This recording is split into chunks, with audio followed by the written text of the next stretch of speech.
კარგი. დრო მამიკოებსაც გავუკეთოთ საჩუქარი. დავხატოთ მსგავსი ნახევარწრე და ავუსვათ ასეთი ხაზი. მის გასწვრივ ზოლი, რომელსაც მსგავსად დაბლა ჩამოვუყვებით.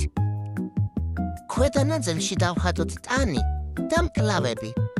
ალბათ უკვე მივხვდით, რასაც ვხატავთ. უნდა დავხატოთ მამიკო, რომელსაც კისერზე აზის ბავშვი.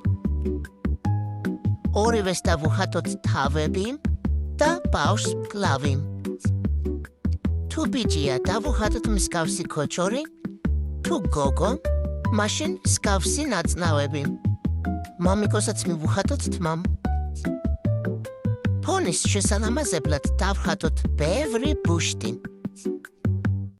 ამის შემდეგ კი შეგვიძლია გავაფერადოთ. ვფიქრობ, ბუშტები ძალიან მოუხდა. ცარიელ ადგილას კი გავუკეთოთ პატარა მინაძერი. ამის შემდეგ კი შეგვიძლია ჩავთვალოთ, რომ ნახატი მზად არის.